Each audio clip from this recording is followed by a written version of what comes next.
Gehen wir in den Raum. Jawohl, mein Kaporal.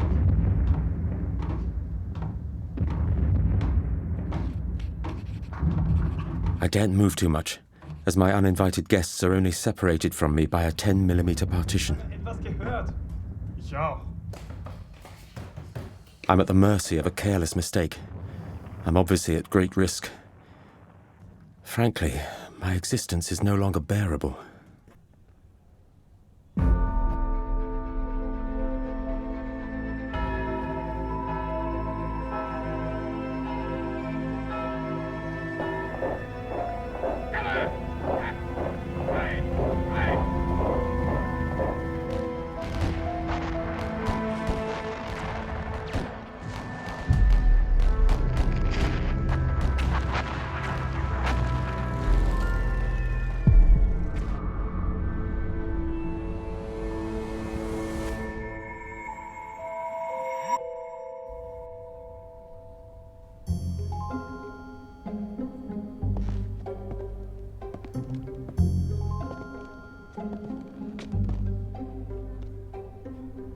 Our story begins with an incredible discovery.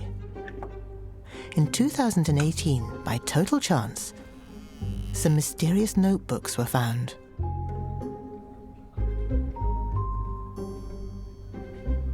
Memoirs of a Postman.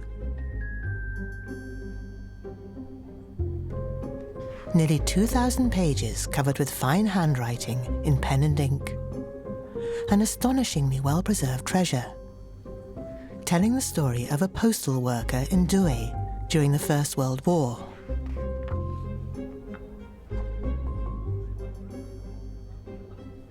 As a humble postal and telegraph clerk, I thought I should record in my memoirs, because things should be called by their proper names, everything that I was able to hear in terms of local, regional, and world news during my voluntary captivity. The author is a complete unknown, Achille Bourgin. In 1914, he is 33 years old. He's a postal clerk living in Douai, in the north of France. His wife, Augusta, also works for the post office. The couple have a 4-year-old daughter, Yvonne. And then there's Lucette, Achille's younger sister, his mother, Louise, and finally Jean, his father, an excellent amateur photographer.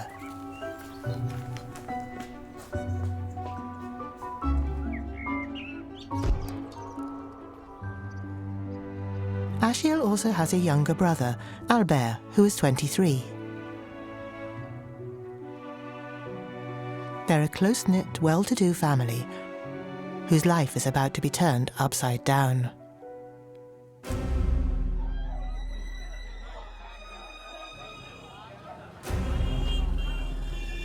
Amid a mixture of consternation and determination, war is declared. On one side, Germany and Austria-Hungary. On the other, the Triple Entente. France, Britain, and Russia. More than 3 million Frenchmen are mobilized. Amongst them is Albert, Achille's brother, who joins the 3rd Engineer Regiment.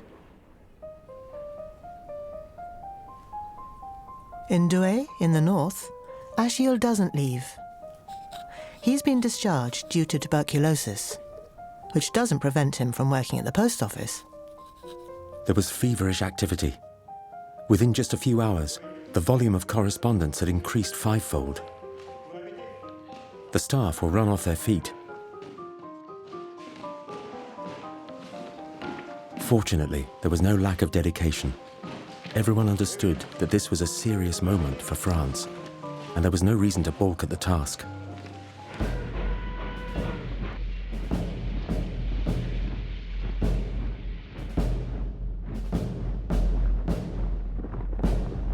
On the 3rd of August, the Germans launch a brutal offensive. They attack Belgium, a neutral country. Hundreds of Belgians are massacred. More than 1 million people flee the fighting. It's a total surprise.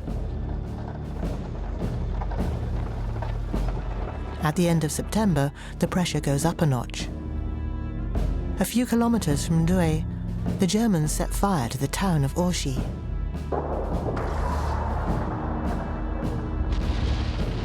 Wild rumors circulate and are used as propaganda. The Germans are said to have cut off children's hands and women's breasts, and some French to have savagely retaliated.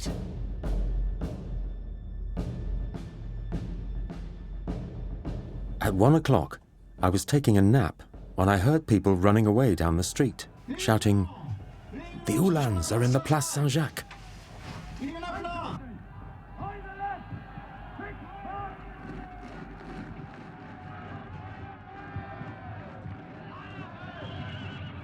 I took my hat and cane and went out to see for myself what was happening in the town.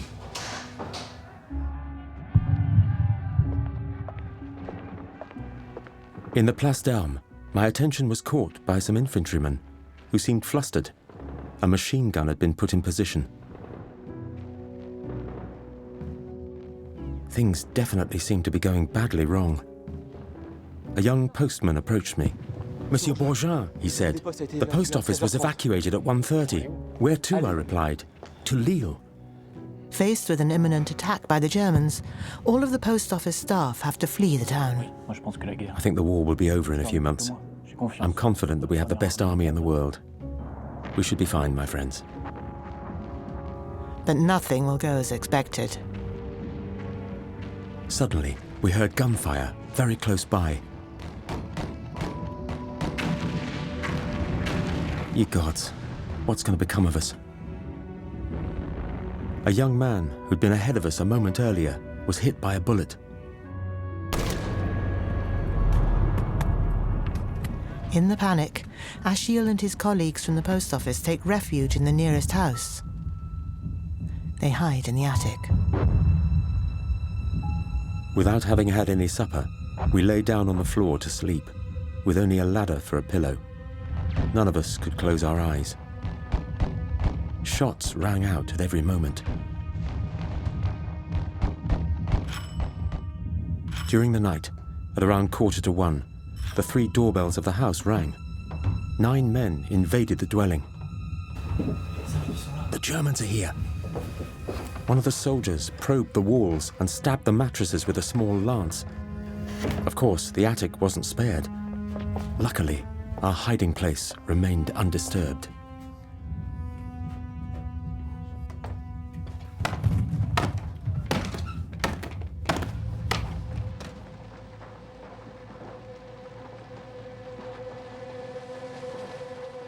The next day, Rue d'Escarchin was a woeful sight. The ground was littered with rifles, folding bicycles, bags, greatcoats, caps, and even trousers, some soldiers having taken the precaution of putting on civilian clothing before fleeing.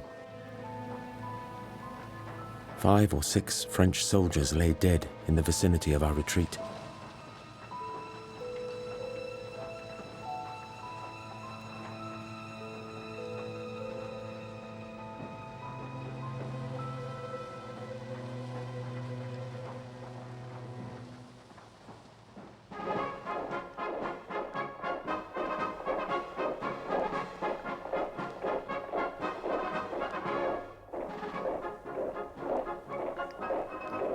Within just a few days, the Germans have taken possession of Douai.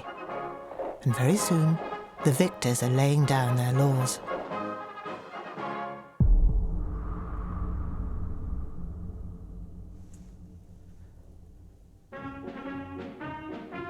They set up a commandanture in the town hall. The German army now runs the town, with the help of local councillors who do their bidding.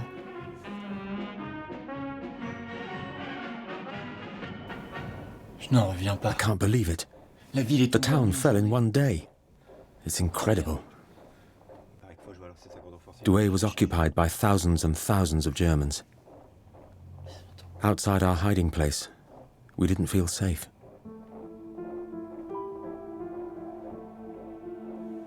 Like Achille, many of the inhabitants of Douai find themselves trapped by the speed of the attack. They're all prisoners in their own town, subject to the will of the victors.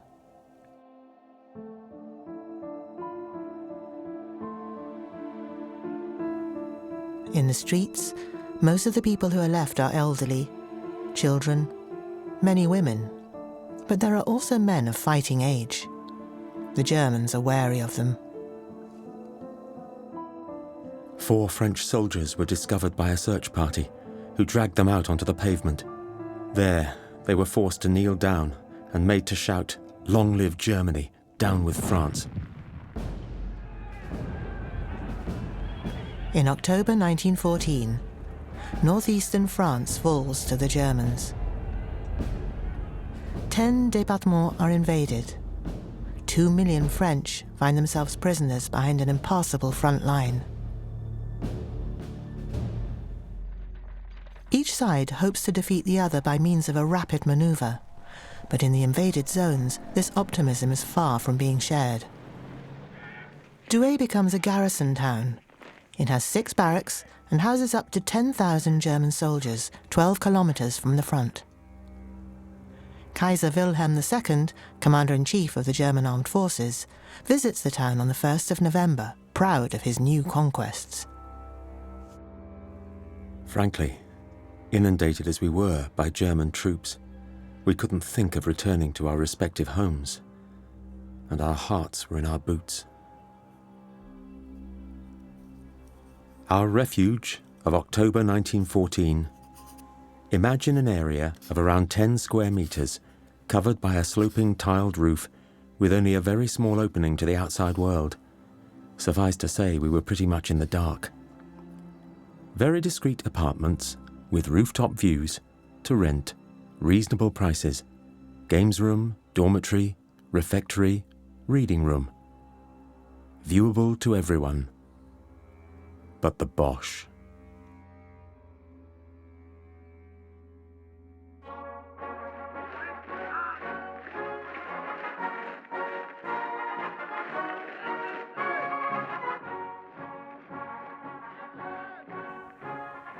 From outside, we can hear nothing but the incessant passing of troops, singing The Watch on the Rhine, Germany Above All, and the Austrian national anthem at the tops of their voices, along with religious songs.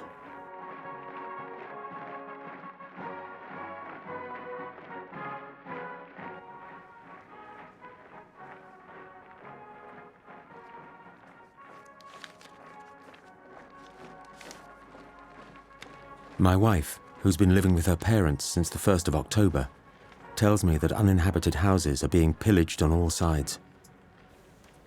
I take the serious decision to return to my home.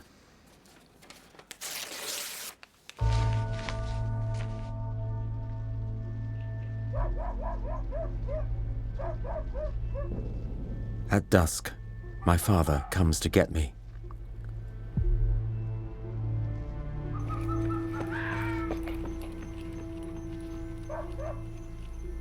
We arrive at my house in Rue Jean de Boulogne without encountering a single German. Get home safely, son. Thank you. Be careful, Papa.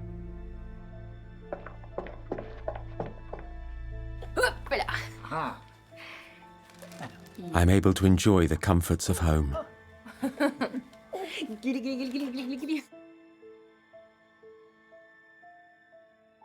In Douai, the barracks aren't big enough to house all the soldiers. The Germans also invite themselves into people's homes, another way of keeping an eye on the French. Achille and his wife are not spared.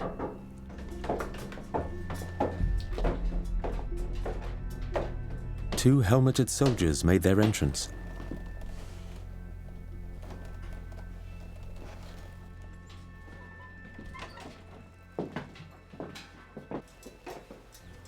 Meine Herren, setzen Sie sich bitte. Danke. As I know a little German, I was able to converse with them.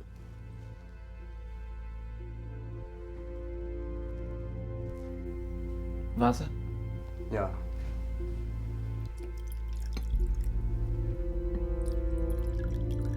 The first, Erich, was only 19.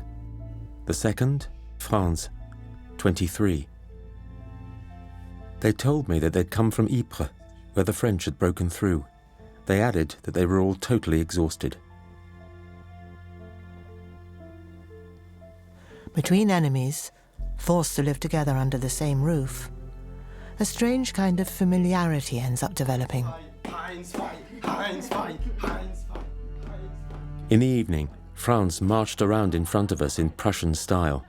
He put so much enthusiasm into it that he broke a bottle of schnapps stuffed in his belt.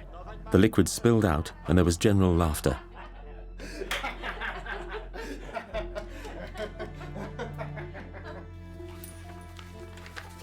Having emptied their pockets, they gave me some uniform buttons, pfennigs, German newspapers and so on. Dankeschön, Franz. Bitte schön.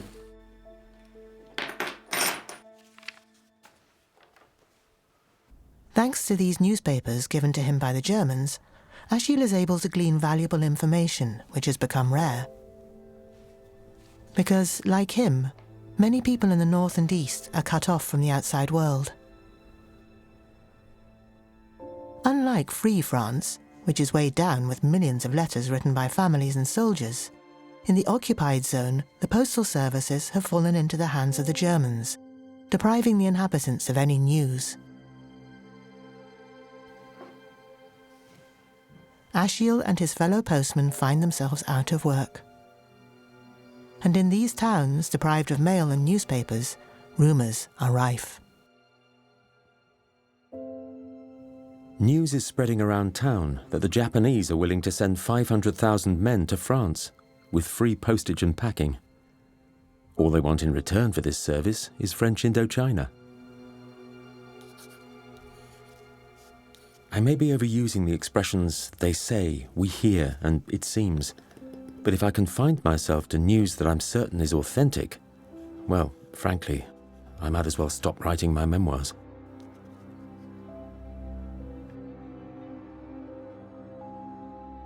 The simple fact of writing is a reprehensible act of resistance in the eyes of the Germans.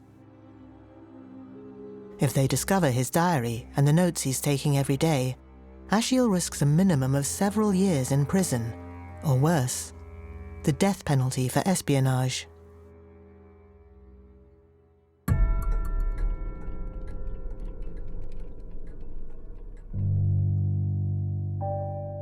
Douai changes.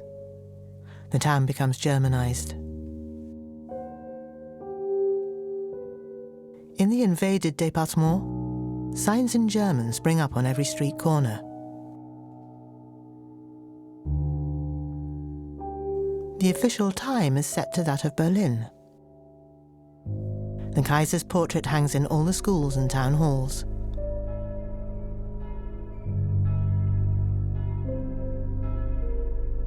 The church bells only ring to celebrate the victories and services of the new masters of the land. The German soldiers are being given a multitude of religious leaflets in which the words "Gott mit uns," God is with us, abound. In this way, it's instilled into our enemies that entrusted with a heaven-sent mission, they're regenerating humanity.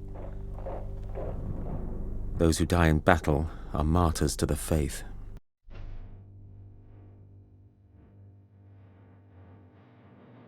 To keep up the morale of their troops, while the population is deprived of any form of entertainment, the Germans open casinos, have fun, and play sports.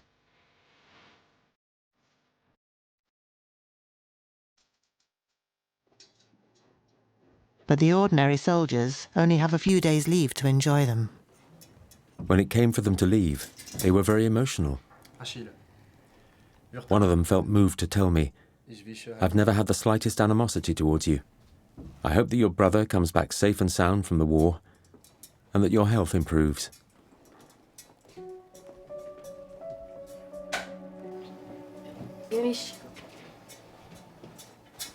Thank you.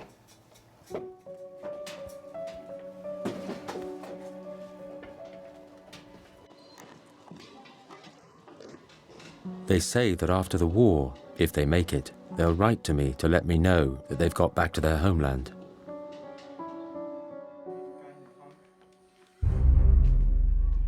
Two new Germans, big fellows. They don't understand a word of French. We stare stonily at one another. They're suspicious and sly as can be.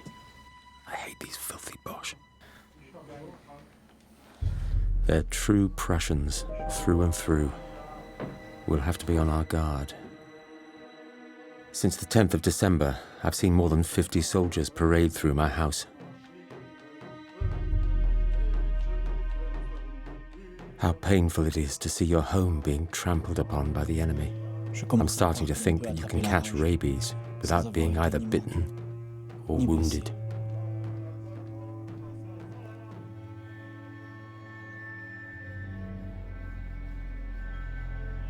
The garrison commander thinks he's seeing far too many men in the streets of Douai.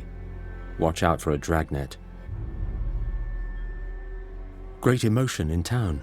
The Germans are taking a census of all males born between 1861 and 1900.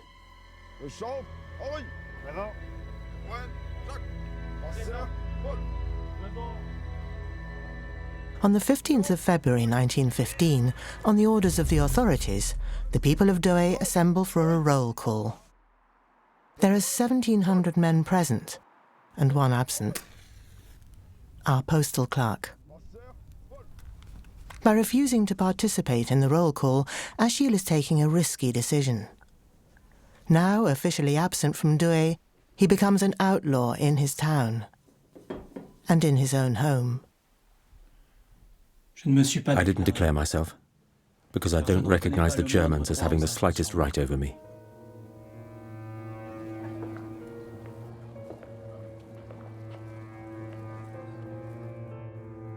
It might have been around 9 p.m. Pricking up my ears, I heard jabbering in Bosch language. Ja, genau. Schauen. Being resistant to the German laws, I started thinking, they've got you, old chap. They've come to search your house. Machen Sie auf! Deutsche Soldaten. As for me, I'm going to try and get to my hiding place. So there I was, climbing the stairs 4 at a time, feeling very anxious indeed. Guten Abend, Madame. Guten Abend. Wir sind Soldaten des 15. Landsturmregiments. I imagined that some charitable soul had denounced me and that they were coming to get me. Escape was impossible. I resolved not to show my face. Guten Tag. Guten Tag. Danke, Gefreiter. Dankeschön. There are constant comings and goings in the house, corporals and soldiers. I spend the day in bed. My wife, fearing that I'll starve, has left me some tinned food, some cocoa and some biscuits. Hast du eine Ahnung, wann wir an die Front müssen? Nicht wirklich. Der Kaporal meinte, dass wir in 2 Tagen mehr erfahren werden. Still in bed. Dann wird sehen. What a ridiculous idea, not showing my face. My wife can barely bring me any dinner. Lässt bei den Franzosen The Germans don't go out much. ein kleines Bier trinken. Das, was ich mir getan habe. Still lying in bed. Yielding to the urging of my wife, who's quaking at the thought that I might get caught, I think I'll probably go to my parents' house, which is in Rue Victor Hugo.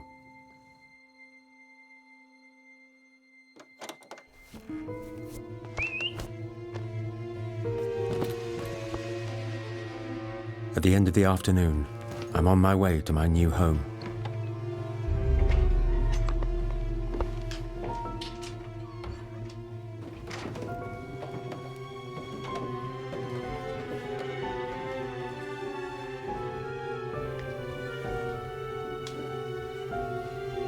Come on, quickly.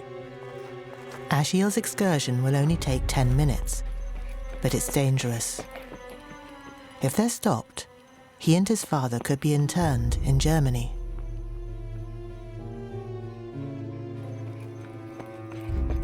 Fortunately, Achille makes it safely to his new hiding place, his parents' house, where his younger sister also lives. Lucette! The house is in a quiet, middle-class neighborhood.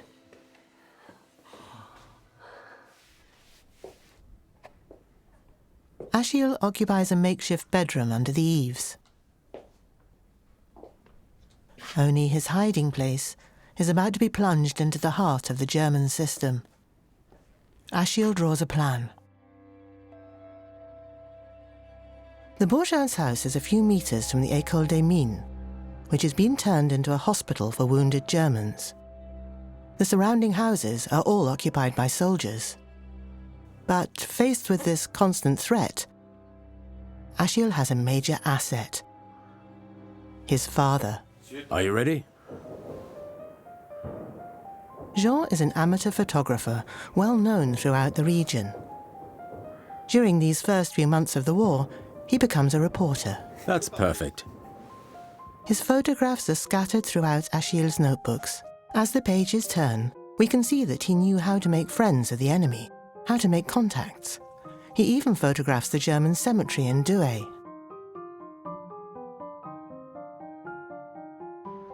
His charisma and his ability to talk to the enemy certainly enable him to protect his son. All the more so, since some of the people of Douai are beginning to criticize the attitude of men who, like Achille, are hiding in the town. Some people are quick to say that it's shameful to hide. Personally, I think I'm doing my duty better by refusing to attend the German roll calls. How many men are hiding in the occupied territories? It's impossible to know exactly. But in the shadow of these houses, there are certainly a few soldiers and civilians who are determined, like Achille, not to serve the enemy.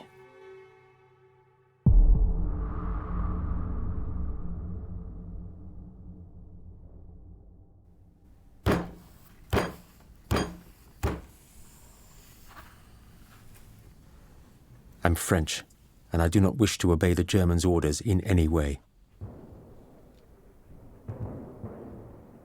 Resistance takes different forms. A shopkeeper will close his shop on Sundays so as not to serve the Germans on their day off. In Lille, textile workers refuse to make sandbags destined for the German trenches. Everywhere, men and women spy on the enemy and give information to the Allies at the risk of their lives.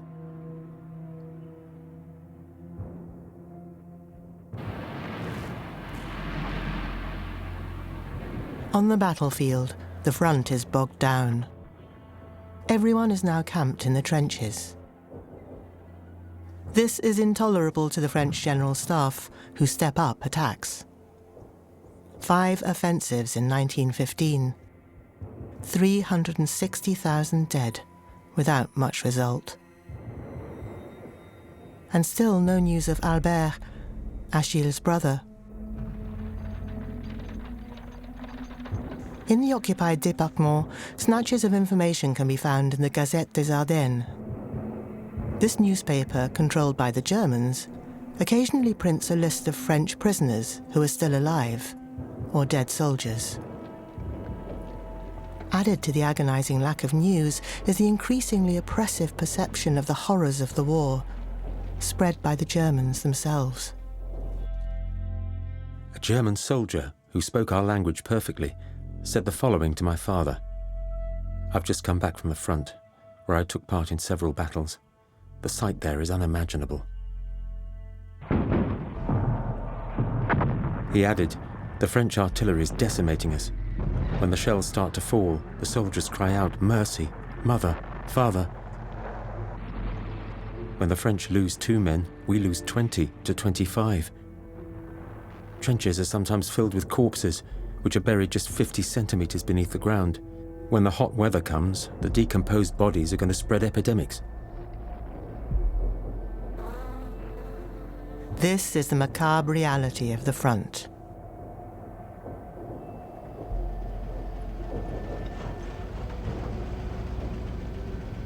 In Douai, it's hard to escape the dramatic consequences of the war.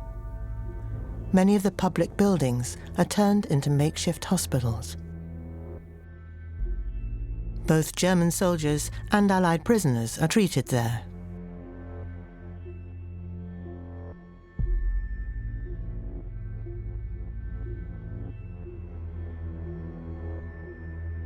There have never been so many wounded soldiers in the town. Many are dying from lack of treatment. The hospital in the École des Mines is a hive of activity. They're cutting arms and legs off there every day. War is a sad thing. It can never be said enough. So many poor souls cut down in the prime of life before they've barely glimpsed the future. Weep, unfortunate mothers, who conceived only to provide fodder for the steel of bayonets.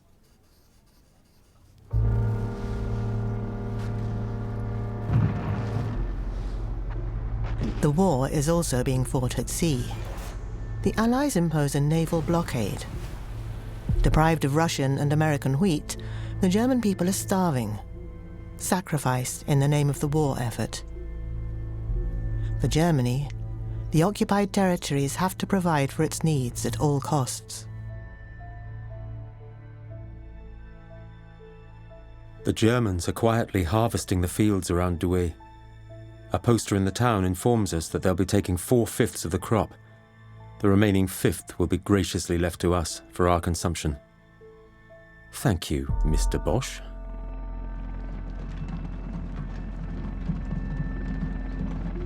Several farmers arrived in Douai this afternoon. Of the 62 horses requisitioned by the Germans in their villages, the poor people have nothing left but their eyes to cry with. One of them said that 13 of his 14 cows had been taken, and of his 8 horses, only 1 remains, and that one is sick.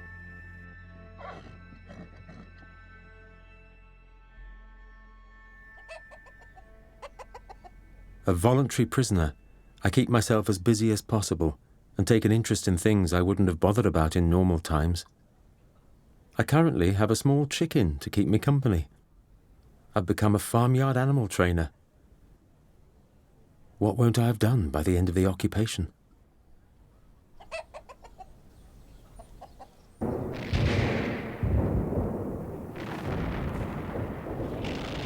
That summer, the French and Germans clash in Lorette, 30 kilometers from Douai. 188,000 soldiers from both sides will die trying to secure this small strategic hill. Our enemies are beginning to show signs of weakening. The 11th German Infantry Regiment lost 2,100 men in 8 hours. 14 officers were killed. The Germans are dismayed.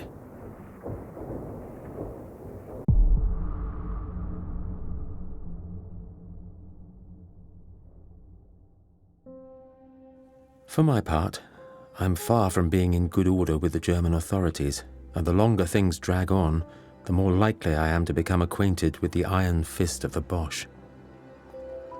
I've been a voluntary prisoner since the 1st of October 1914. My morale is still excellent, but my physical condition has left much to be desired for the last 8 days. One can't deprive oneself of one's freedom without consequences. But my refusal to obey the Boche is worth a few hardships.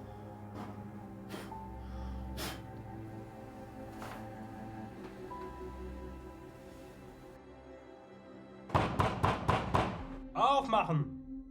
Ist da jemand? Deutsche Soldaten! Aufmachen! This is no time to be caught napping. I slide under the bed, and from my vantage point, I hear knocking. Bonjour, messieurs. Inspection. Je vous en prie, entrez. They came at 10:30 in the morning. They decided to visit the cellar.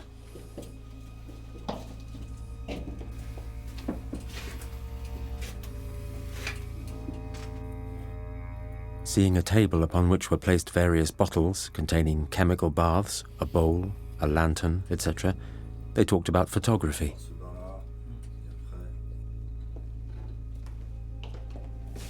Coming back up from the cellar, my father suggested they visit the bedrooms and the attic. Wollen Sie? Nein. Très bien. But deciding that there were too many stairs, they left. I was relieved. When you think that in some houses, they go so far as to open parasols and umbrellas, overturn cupboards and so on.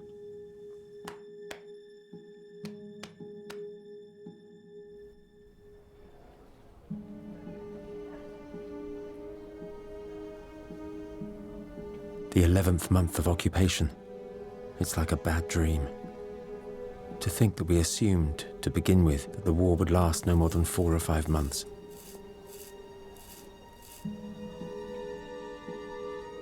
Today, I used a ploy in order to have lunch with my parents, despite the Boche being there. I put on my best clothes, thus having the appearance of a stranger in the house. Then, I slipped into the dining room.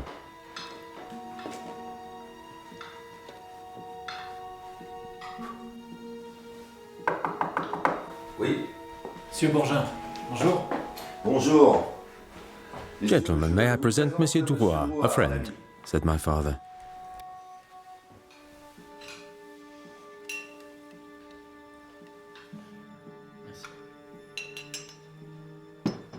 They treated me like a guest.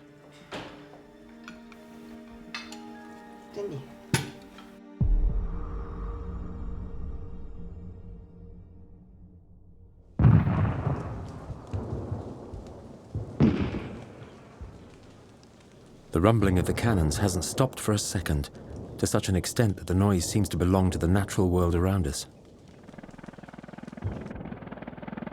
A few kilometers from Douai, the Third Battle of Artois is raging.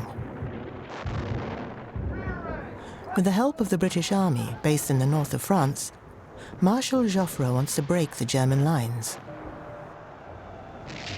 This din has been going on for 13 days, but today was the crowning moment.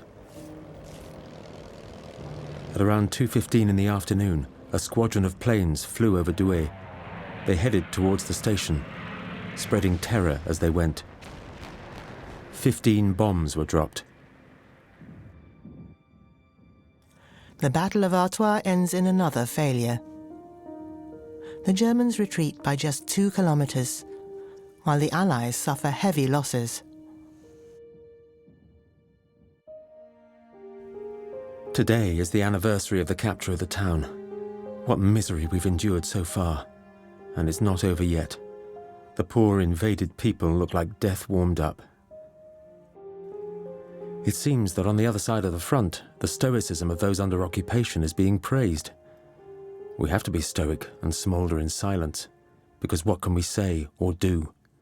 We're literally overwhelmed by Boche soldiers.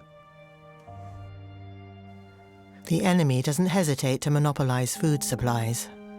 The starving population subsists on a drip feed of international aid from Spain, Holland, and the United States. But the deliveries are irregular and insufficient. Everyone is losing weight, weakening, and dying prematurely.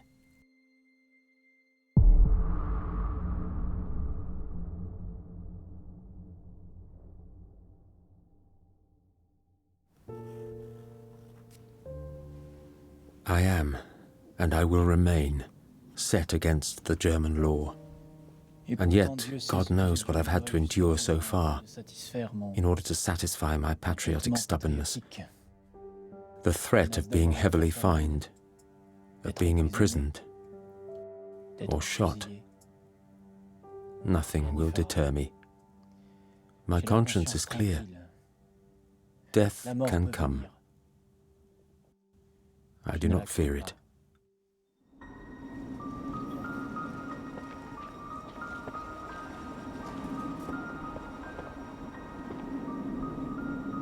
The temperature has dropped considerably.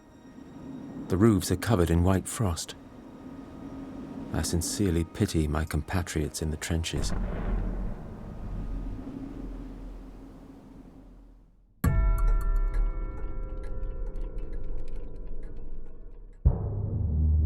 General von Falkenhayn dreams of a resounding victory. His target, Verdun.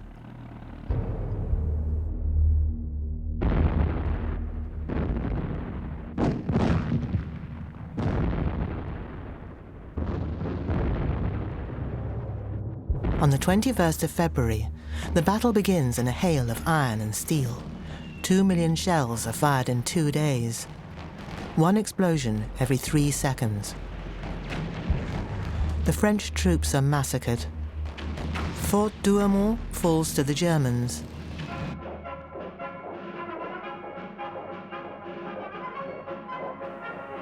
In Douai, as for every victory, the German troops parade through the town, their cannons decorated with flowers. The bad news of these last few days has made me extremely nervous. I've barely slept or eaten for the last 3 days.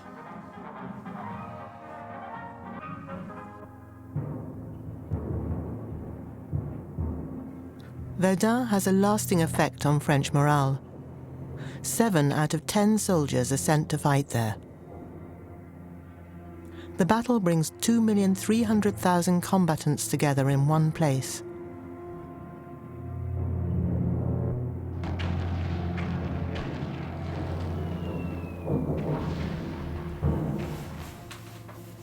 The population hasn't yet recovered from the anxiety caused by the German advance in the Verdun sector. The last optimists have gone over to the side of the pessimists. My unwavering confidence has been severely shaken.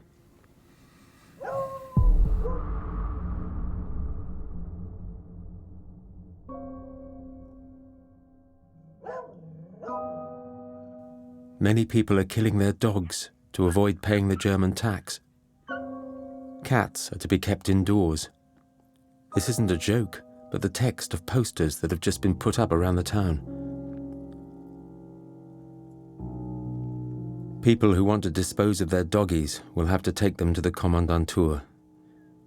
It's highly likely that the Germans will now start producing canned dog.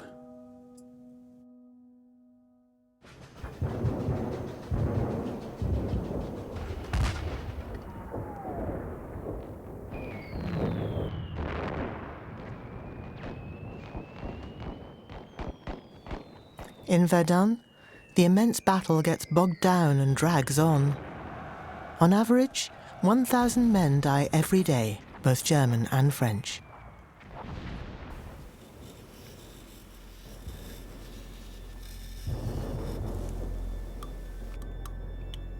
When, oh when, will we be able to throw ourselves into the arms of our liberators? For the last 18 months, they've been sugaring the pill by telling us it'll happen next month.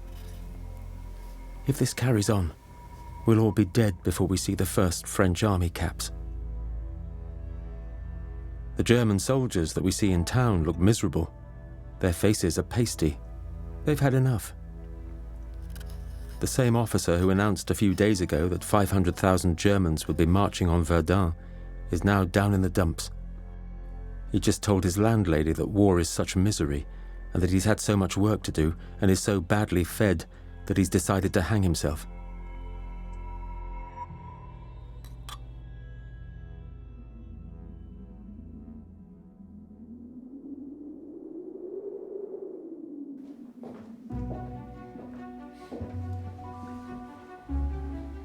Great emotion caused by some good news this morning. My brother, a soldier in the 3rd Engineers, of whom we've had no news since September 1914, finally managed to give us a sign of life through the intermediary of a prisoner we didn't know. This postcard was able to get through.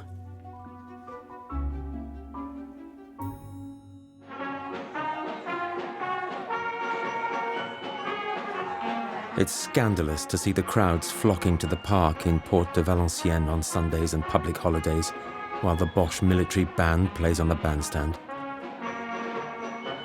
It's a distressing fact that the Bosch are becoming increasingly involved in public life. Some people invite them to gatherings, such as communions and family parties. It's often thanks to them that feasts can include a rare morsel of pork or some drinkable beer.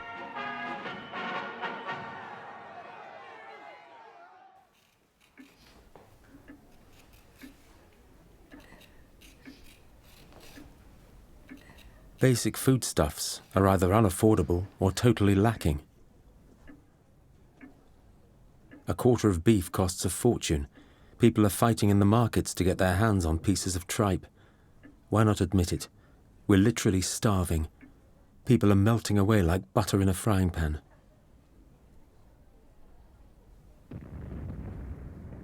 I can hardly get any thinner, having never been more than skin and bone. Nevertheless, I'm noticing a gradual weakening of all my faculties. I'm unsteady on my feet, and my whole being is gripped with perpetual weariness.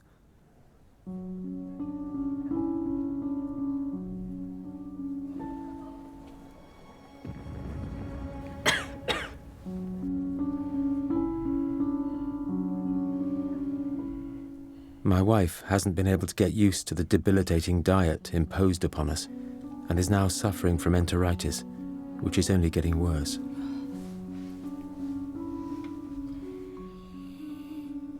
As for my little girl, she's struggling to get over a bout of measles, which she contracted a month ago. Every family's in the same boat.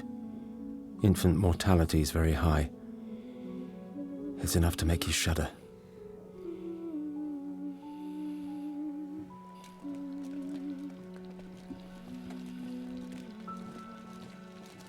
Faced with a weakened, starving population, the Germans decide to get rid of those they deem to be useless.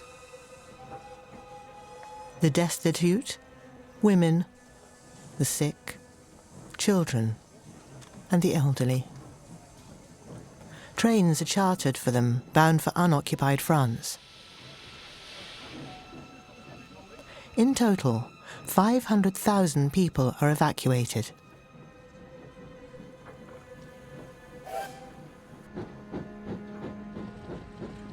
The journey to get around the front line is long. Through Belgium, Germany, Switzerland, and finally back to France. Welcomed at first, the refugees are gradually accused of failing to integrate, of being lazy. Worse, they're saddled with a defamatory nickname. On the other side of the front, our compatriots commonly refer to us as the Northern Boche. When I heard this, I was absolutely flabbergasted.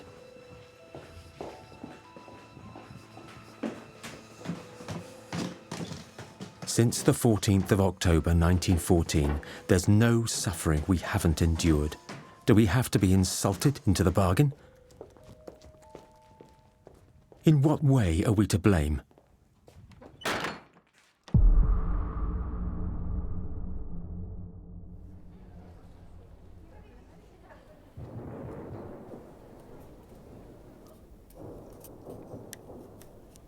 It's a very sad 14th of July in an occupied country.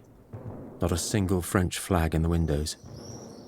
Throughout the day, thousands of people went to the cemetery, as though on a pilgrimage. It's the only demonstration permitted to our poor, invaded people. My wife went to lay a tricolor bouquet on the grave of a French soldier whose identity has not been established. For 2 years, the mother country has abandoned us. At times, we wonder anxiously if she still thinks of us.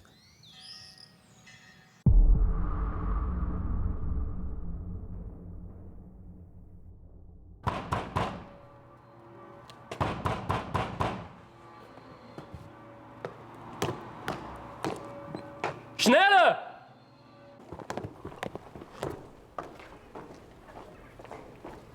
The Germans are searching all over town for people who still don't have identity cards. The German military police are in the process of investigating a batch of 42, that's 42 denunciations. It's sad to see French citizens denouncing the patriotic actions of their own people to the enemy. It seems that even the Germans are disgusted by it. The lure of a reward has a lot to do with it. But malice is no stranger to it either. As far as I'm concerned, it's the fear of denunciation that stops me from setting foot outside. I'm not ready to be caught yet.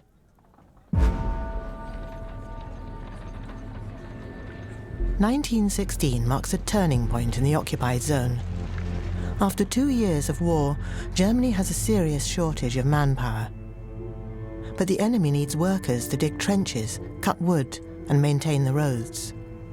So, in violation of the Hague Convention, which stipulates that no civilian can be made to work against their own homeland, the Germans round up men over the age of 16.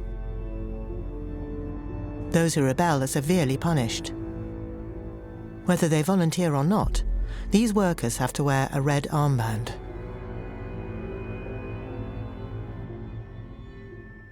The regime of terror is in full swing. The German authorities are taking the men and women they need for war work. What's intolerable is that most of them are being used, in the area close to the front, for military tasks directed against their own people. The German authorities have demanded 400 women who will be employed in the cartridge factory.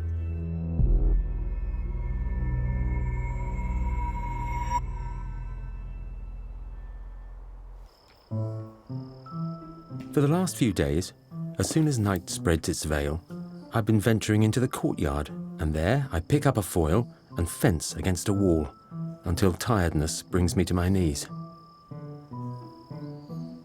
I also walk about on all fours sometimes, having read somewhere that this is an excellent sport. I don't do any other more complicated movements, which would be sure to attract the neighbours' attention. As silent as a shadow, I then go back inside the house.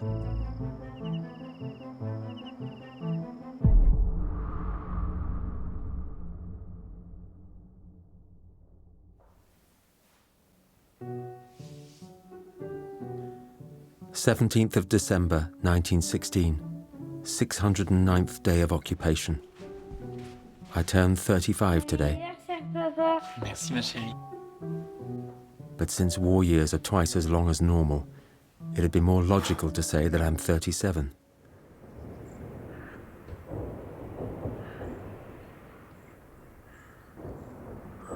Achille's birthday coincides, within a day, to the end of the Battle of Verdun. Fort Douai is nothing but ruins. In 1 year, 300,000 French and Germans have died within this apocalyptic setting. Once more, the front line hasn't moved, but France has stood its ground.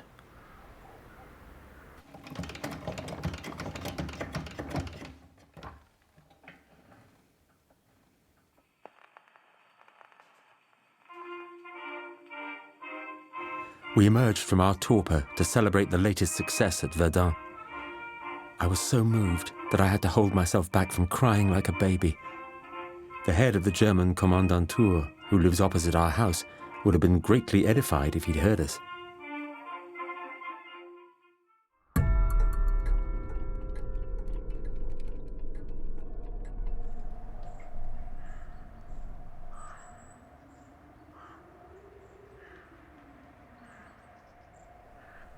This morning, when I woke up, I noticed that the snow had been up to its old tricks during the night. The ground is covered by a thick carpet of white flakes. All the more reason to silence the cannons.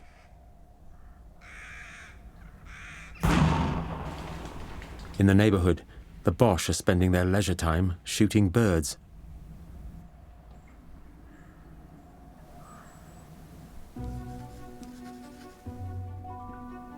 Achille has just heard some unexpected news. There's an escape route in Douai. A guide, who you have to pay, takes you through the fields to the Dutch border. When the moment is right, you cross the electric fence. Once this bad patch has been navigated, a boat takes you to England, and from England, you return to France.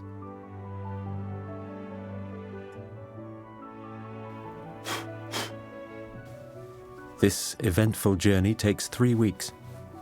It's not the ideal way to escape. I will definitely not be making the journey. You need legs to walk, and I no longer have any. I'll wait for a better opportunity.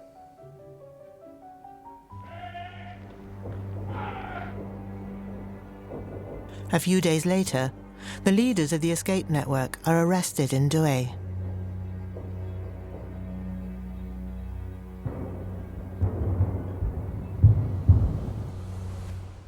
My pen is trembling as I write this, because the thought that we've been under the thumb of the Boche for 900 days now is enough to drive me mad. I've become extremely ill-tempered. I've given up making the slightest plan. What's the point?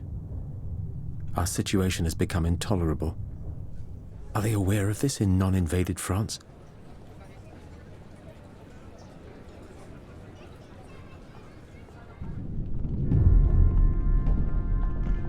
On the Western Front, exhausted and decimated, the Germans are marking time.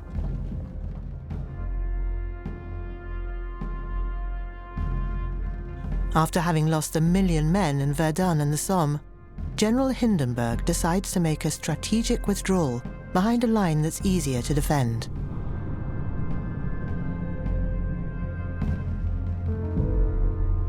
As it retreats, the German army destroys everything in its path, forcibly displacing 150,000 civilians. A large part of the population is terrified. They're mostly afraid of having to evacuate the town. Some people are burying their gold, others are walling up their cellars. Everyone is slowly dwindling and dying.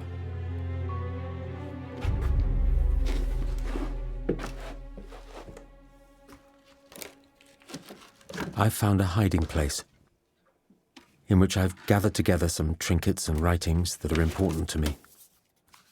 I can't think of taking my memoirs with me if I'm going to sample the pleasures of captivity in Germany. Short of a miracle, I've no idea how I'd cope.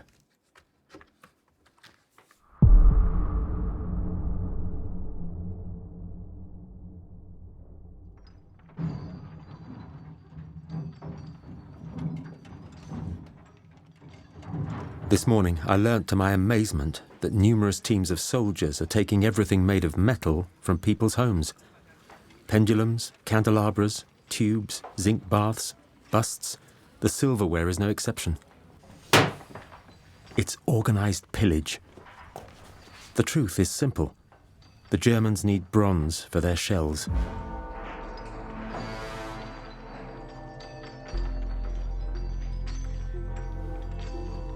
The Germans continue their search for metal, even in places of worship. Church bells are taken down and smashed to be melted down into cannons and shells. It's one requisition too many, and the whole population is outraged. The mayor of Douai appeals to the German commander. Mothers and wives are being asked to declare and deliver objects that will be turned into weapons of war that may harm their sons and husbands. In the name of humanity, at its most sacred, they protest most strenuously against this measure.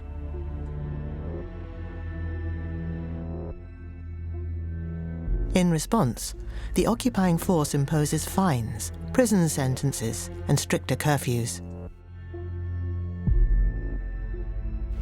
It seems that things aren't going particularly smoothly in France. Apparently, the regiment in Le Havre mutinied at the beginning of the month.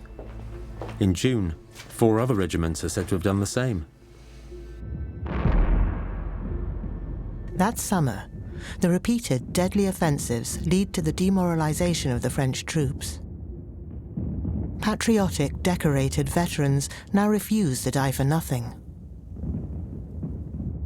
They demand more leave, more food.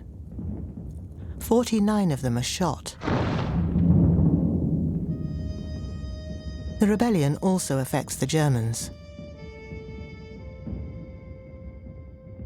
People in town report seeing soldiers gathered for imminent departure for the firing line, throwing their bags and rifles down on the ground. In Douai alone, 24 soldiers who refused to go to the front are awaiting trial by court-martial.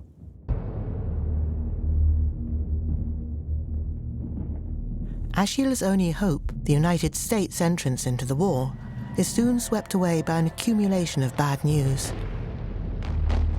On the 24th of October, the Italians, who had joined the Allies in 1915, suffer a heavy defeat in the mountains near Venice. They lose half of their army.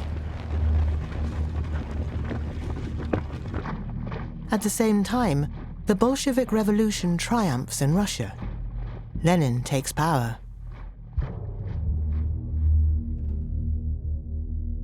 The German soldiers are delighted. The Italians are kaput. The Russians want peace. The war will soon be over. We'll be home for Christmas. The civilian population is dismayed.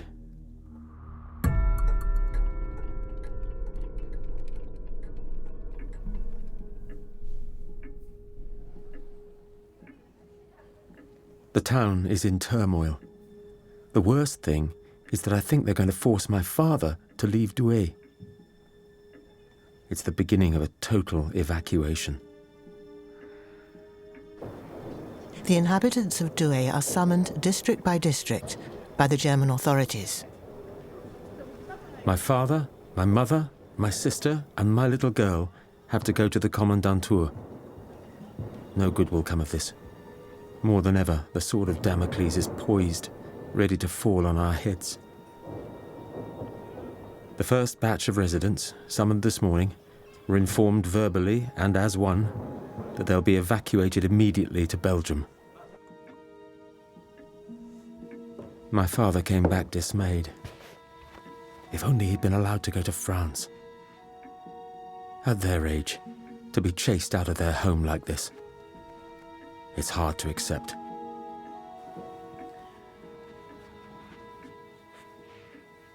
The Bourgins will soon have to leave Douai and abandon their house.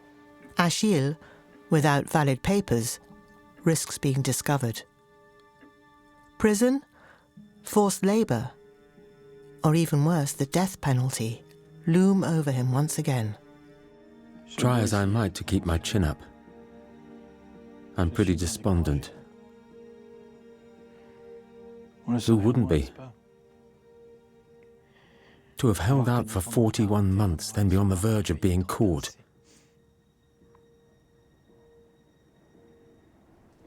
It's enough to drive you mad.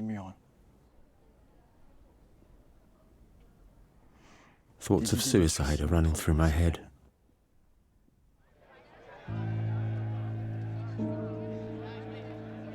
On the 3rd of March 1918, Germany and Russia signed the Treaty of Brest-Litovsk. It's the end of hostilities on the Eastern Front. In secret, the Germans prepare a vast offensive. They repatriate troops from Russia and amass more than 3 million men in the West. On the 21st of March 1918, General Ludendorff launches what is known as the Kaiser's Battle, near Cambrai and Saint-Quentin. Surprised, the British retreat. The front line is pushed back 50 kilometers.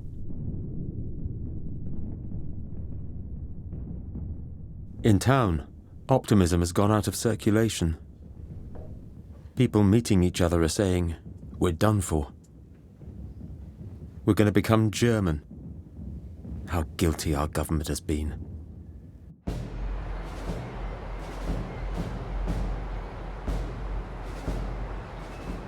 However, there's a glimmer of hope. The United States. With them, in July 1918, the war turns. At last, the Germans retreat.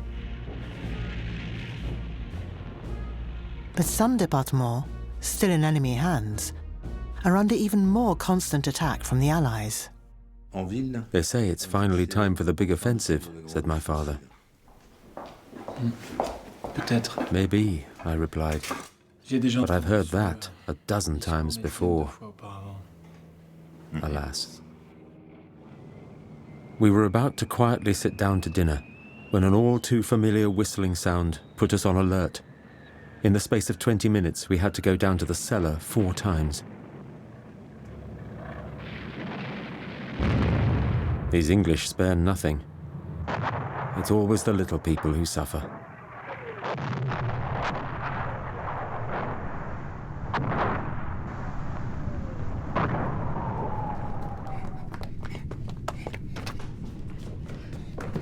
I was far from thinking that my wife, who's living in the Rue Jean de Boulogne, would also have been in such grave danger.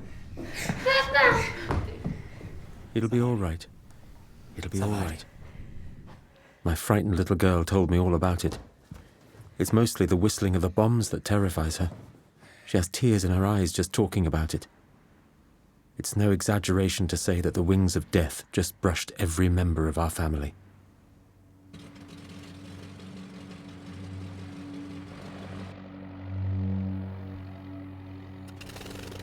That summer, the Allied pilots dropped bombs on Douai almost every day.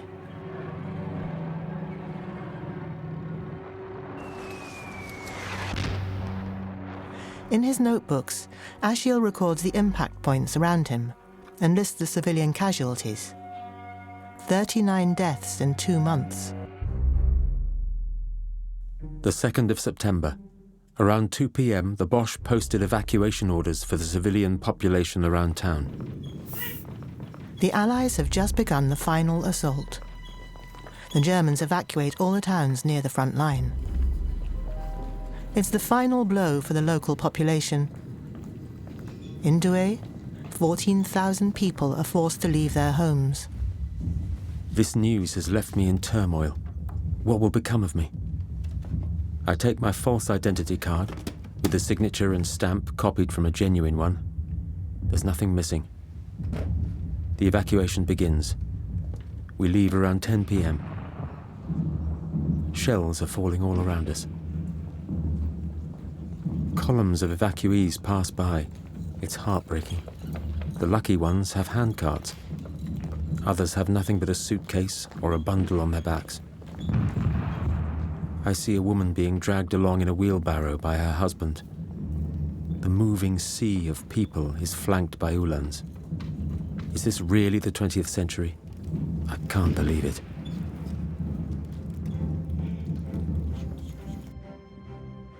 The Bourgins leave Douai and pass through several villages before arriving in Hanon. There, for the first time in 4 years, the family splits up.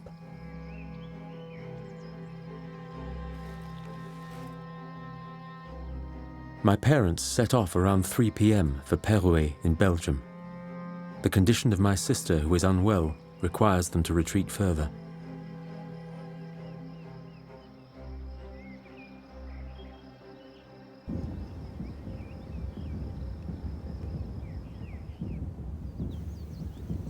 We know nothing about the war. Loud bangs from time to time remind us that we're still in the danger zone.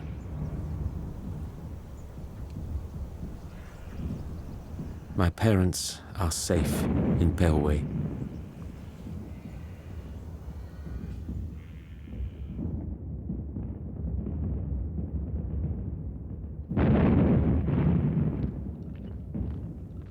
Towards 10:30, 2 Boche, probably the last, walk through the village, their guns on their backs. At last, at midday, I see 4 English soldiers, yes, 4, hugging the walls on the other side of the street.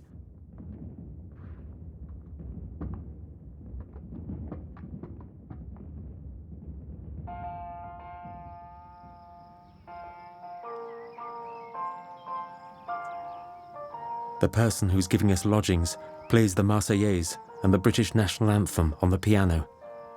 Delighted to be free at last, I go out into the village.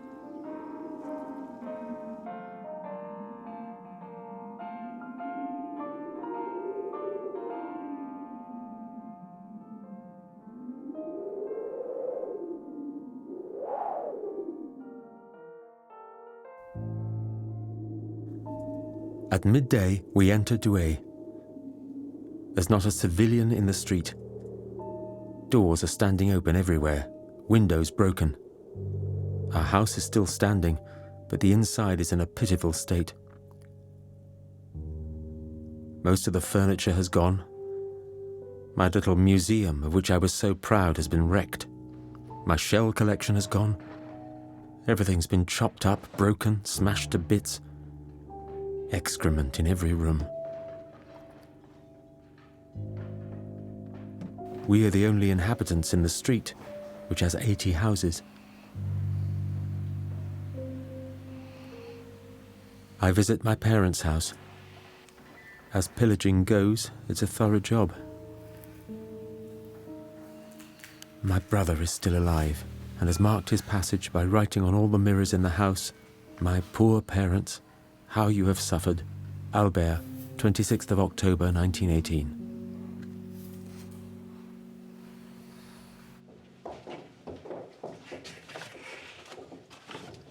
I hear that one of my colleagues has come back and is working to restore some semblance of a postal service. We've set ourselves up in the police commissioner's office. Monsieur Bavet informs me that we're waiting for a delivery of stamps from Paris. You couldn't do your duty during the war, but you can make up for it now. Last night, we were woken by a chorus of car horns. Something told me that this racket was prompted by good news, probably the cessation of hostilities. The armistice has been signed. This time, the Colossus has been brought very low. The Kaiser's on the run. My pen can rest.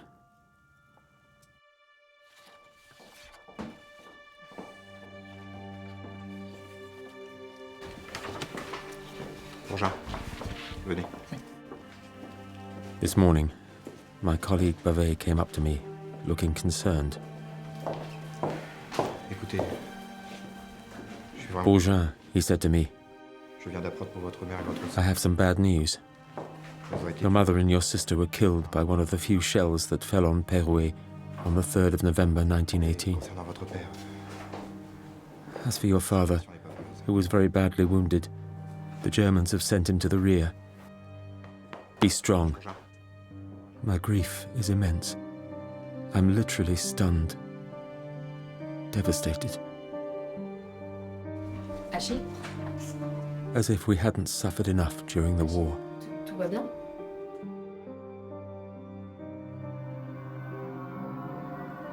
When I get home, I cry my eyes out. My memoirs are finished.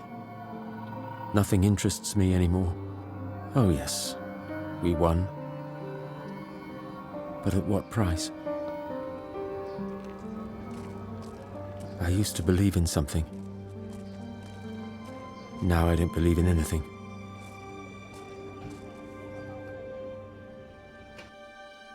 All sides combined, the war has caused the deaths of 20 million people, civilians and soldiers alike.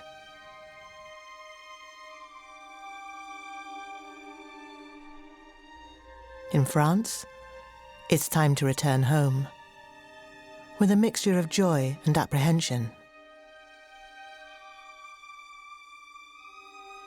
Achille and his family decide to go and live in Versailles.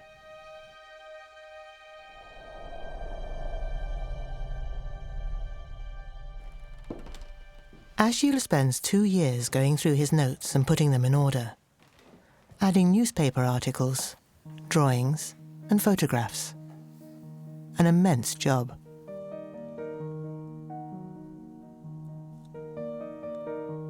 However, his suffering and deprivation count for little compared to the stories told by the poilus, the French soldiers.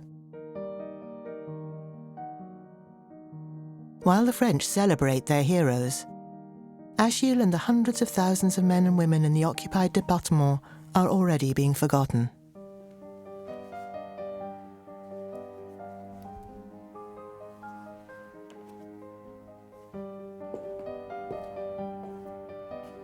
He will say little about the war to his children and grandchildren, and will never show them his notebooks.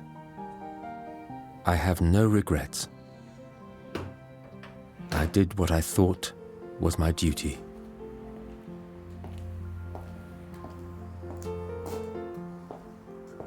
A century later, amongst a pile of worthless items donated to a charity shop, his memoirs will be miraculously found, giving new life to the extraordinary story of this voluntary prisoner, hidden for nearly 4 years beneath the noses of the Germans.